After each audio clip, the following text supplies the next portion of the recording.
ମୁଁ ଆପଣଙ୍କୁ ଚିଙ୍ଗୁଡ଼ି ମୂଳା କମ୍ବିନେସନ୍ ଗୋଟେ ତରକାରୀ ଦେଖେଇବି। ଏଠି ମୂଳା ଶାଗ ବି ବ୍ୟବହାର କରାହେଇଛି। ଏବେ ତ ଯାହାକୁ ଯେତେ ମୂଳା ବି ଖାଇବା ଭଲ, ଚିଙ୍ଗୁଡ଼ି ସହିତ ତରକାରୀଟା ବହୁତ ହି ଟେଷ୍ଟି ଲାଗେ। ଏଥିପାଇଁ ଦୁଇଟା ବଡ଼ ରସୁଣ, ଦୁଇଟା ବଡ଼ ପିଆଜ ଆଉ ଅଦା 2 ଇଞ୍ଚ ନିଆଯିବ। ଆଉ ମସଲା ନିଆଯିବ ଧନିଆ ପରିମାଣ ଲେଖା ହେଇଛି, ଜିରା, କାରଣ ଧନିଆ ଜିରା ତରକାରୀ ବଢ଼ିଆ ଲାଗେ।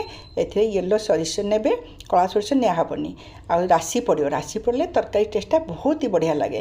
ରାଶି ପଡ଼ିଲା ପରେ 5-6ଟା ଶୁଖିଲା ଲଙ୍କା ପଡ଼ିବ, ଡାଲଚିନି ଗୋଟେ, ଆଉ 3ଟା କି 4ଟା ଗୁଜୁରାତି ପକାଇଦେବେ, ଆଉ ଅଳ୍ପ କିଛି ଗୋଲମରିଚ। ପଛରେ ଆମ ଗରମ ମସଲା ପକାଇବାନି, ପାଣି ଦେଇକି ରଖିଦେବେ 10 ମିନିଟ୍, ତାପରେ ଚିକଣ କ'ଣ ବଟା ହେବ। ଏଠି ନଈ ଚିଙ୍ଗୁଡ଼ି ନେଇଛି 500 ଗ୍ରାମ, ଯେକୌଣସି ଚିଙ୍ଗୁଡ଼ି ଆପଣ ନେଇପାରିବେ। ଲୁଣ ହଳଦୀ ବାଛି ଦେଇକି ଧୋଇ ଦେଇଥିଲି, ଲୁଣ ହଳଦୀ ପକାଇକି ଲେମ୍ବୁ ଚିପିଦେବେ, ହେଲେ ଆଇଁଷ ଗନ୍ଧ ହେବନି। ରଖିଦେବେ 5 ମିନିଟ୍, ତାପରେ ଭଜା ହେବ। ଏବେ ମୂଳା ଶାଗକୁ ଧୁଆଧୋଇ କରିଦେଇଥିଲି, ଏମିତି ବଡ଼ ଖଣ୍ଡ କଟାଯିବ, ସାନ ସାନ ଖଣ୍ଡ କାଟିବେନି।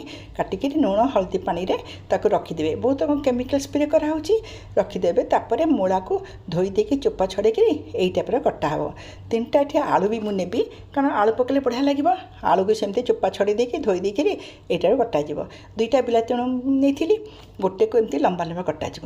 ଏଇ ଟାଇପ୍ର ବିଲାତି କାଟିକି ରଖିଦେବେ, ପଛରେ ଏଇଟା ପକାଇବା। ଆଉ ଗୋଟେ ବିଲାତି ବାଣକୁ ମୁଁ ଚପିଂ କରିବି।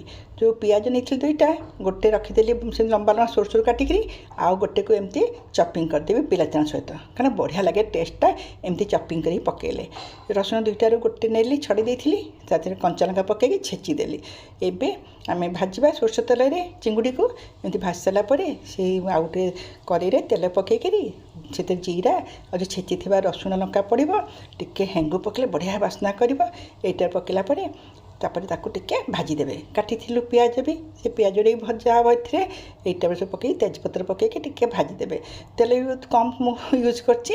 ଆଉ ଯେଉଁ ଛେଚିଥିଲୁ, ଯେଉଁ ଚପିଂ କରିଥିଲୁ ଟମାଟୋ ଆଉ ପିଆଜ ପଡ଼ିଲା, ଆଉ ଅଦା ଟିକେ ଏଠି ପଡ଼ିଲା। ଅଦା ପଡ଼ିକିରି ଯେଉଁ ମସଲା କରାହେଇଥିଲା ସେ ମସଲା ଗୁଡ଼ା ପଡ଼ିବ।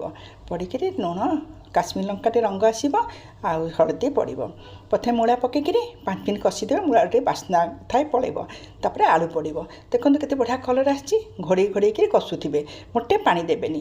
ଏବେ 10 ମିନିଟ୍ ପରେ ଗରମ ପାଣି ଦେବେ। ସେ ଅଧା ଅଧି ତା ଦେହରେ ମସଲା ବି ପଶି ଯାଇଥିବ ମୂଳା ଆଳୁରେ। ପାଣି ପକାଇଦେବେ, ସିଝି ଆସିଲାଣି ପୁରା ଏକଦମ। ଶେଷରେ ମୂଳା ଶାଗ ପଡ଼ିବ, ଚିଙ୍ଗୁଡ଼ି ପଡ଼ିବ, କାରଣ ମୂଳା ଶାଗ ପଛରେ ପକାଇଲେ ବଢ଼ିଆ ଲାଗେ। ଏଇଟା ପରେ କରିଦେବେ। ତାପରେ ତାକୁ ଆମେ ଲାଷ୍ଟରେ ଗୋଟେ ବଘାରିବା। ପ୍ରାୟ ତରକାରୀଟା ବି ହେଇ ଆସିଲାଣି। ଏବେ ଗୋଟେ ଛୁଙ୍କ ଦେଲେ ବଢ଼ିଆ ଲାଗିବ। ସୋରିଷ ତେଲ ପକାଇକିରି ସେଥିରେ ଫୁଟଣ, ରସୁଣ ଛେଚା ଟିକେ ପକାଇଦେବେ, କି ବଟା ରସୁଣ ପକାଇଦେବେ। ପକାଇକି କାଶ୍ମୀର ଲଙ୍କା ଗୁଣ୍ଡ ପକାଇବେ, ଧନିଆ ପତ୍ର ପକାଇକି ଉପରେ ପକାଇଦେବେ। ବାସ୍ ହେଇଗଲା ଆପଣଙ୍କ ତରକାରୀଟା। ଏତେ ବଢ଼ିଆ ବାସ୍ନା କରିବ ନା। ଆକୁ ଘୋଡ଼େଇ ଦେବେ, 5 ମିନିଟ୍ ଘୋଡ଼େଇ ଦେବେ ଧିମା ନିଆଁରେ। ଉପରକୁ